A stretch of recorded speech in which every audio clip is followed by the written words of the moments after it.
આજે આપણે જોશું થોડાક MCQ સોલાર ઉર્જા બાબતે નીચે પૈકી કયું વિધાન યોગ્ય નથી. તો અહીંયા ધ્યાન રાખજો, એવું પૂછ્યું છે કયું યોગ્ય નથી. તો કે ગુજરાત રાજ્યએ ભારતમાં સૌપ્રથમવાર વર્ષ 2012માં સોલર પોલિસી બનાવી હતી.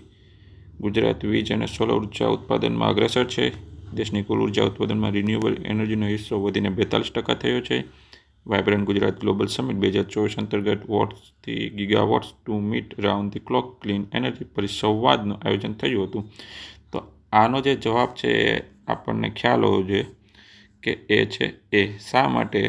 તો કે ભારતમાં સૌપ્રથમ ગુજરાત તો હતું, પણ 2012માં નહોતું. ક્યારે હતું? તો કે 2009માં. એટલા માટે જવાબ એ આવ્યો છે. ચાલો આપણે આગળનો MCQ જોશું હવે. વાઇબ્રન્ટ ગુજરાત ગ્લોબલ સમિટના 10મા સંસ્કરણમાં હેરાલ્ડિંગ ઇન્ડિયા ટેકનોલોજીકલ ડિકેડ વિષય પર યોજાયેલી પરિસંવાદના મુખ્ય વિષયો નીચે પૈકી ક્યાં હતા? તો એમાં પૂછ્યું કયો વિષય હતો? તો કે ફોરેન્સિક સાયન્સ હતો, બાયોટેકનોલોજી હતો, નેનો ટેકનોલોજી હતો, ફિનટેક, ડીપટેક, સાયબર સિક્યોરિટી. તો એનો સાચો જવાબ છે ફિનટેક, ડીપટેક અને સાયબર સિક્યોરિટી. ફિનટેક એટલે જે ફાઇનાન્સ સાથે જોડાયેલી ટેકનોલોજી, એટલે કે જે ગૂગલ પે છે, પેટીએમ છે, ગ્રો એપ છે, આ બધી છે ફિનટેકમાં આવે. ચાલો આપણે આગળનો વિકલ્પ જોશું હવે. ભારત સરકારના સમગ્ર સ્ટાર્ટ ઇકોસિસ્ટમ નીચે પૈકી કયા વિભાગ અંતર્ગત આવે છે? તો એનો આપણને ખ્યાલ હોવો જોઈએ છે કે સ્ટાર્ટ ઇકોસિસ્ટમ, તો જે આ સ્ટાર્ટ ઇકોસિસ્ટમ છે ને એ આવે છે option number B, department for promotion of industries and internal trade, જેને કહેવામાં આવે છે DPIIT.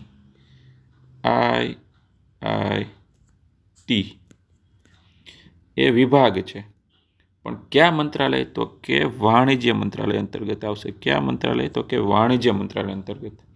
ચાલો આગળનો MCQ જોશું. Department for promotion trade industry and internal trade દ્વારા સ્ટાર્ટઅપ ઇન્ડિયા શું છે? તો કે સ્ટાર્ટઅપ ઇન્ડિયા મિશનની વાત કરી છે. ક્યારે શરૂ કરવામાં આવ્યું? 2018, 2016, 2015 કે 2020? તો એ શરૂ કરવામાં આવ્યું હતું 2016માં.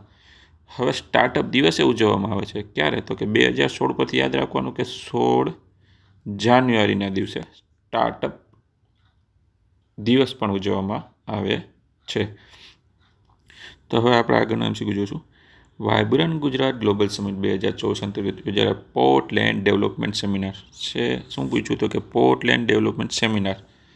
કયા બે પોર્ટ ગ્રીન હાઇડ્રોજન હબ તરીકે વિકસાવવાના છે? કયા એવા બે બંદર છે કે જ્યાં ગ્રીન હાઇડ્રોજન હબ તરીકે વિકસાવે? તો કે એ છે કંડલા અને તુતીકોરીન બંદર. કંડલા બંદર કે જે ગુજરાતમાં આપણા કચ્છમાં આવેલું છે, અને તુતીકોરીન બંદર કે જે આવેલું છે તમિલનાડુમાં. હવે આ બે બંદરનો વિકાસ થાય શેના માટે? તો કે ગ્રીન હાઇડ્રોજન હબ તરીકે.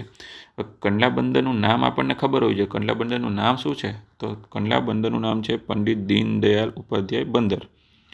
ચાલો હવે આપણે આગળ જો આના બીજા બંદરો વિશે જાણીએ તો કે મુંબઈ બંદર તો આપણને ખબર છે મુંબઈમાં આવેલું છે, પણ શાના માટે જાણીતું? તો કે એ જે કાર્ગો શિપમેન્ટ છે ને એના મોટા પાયે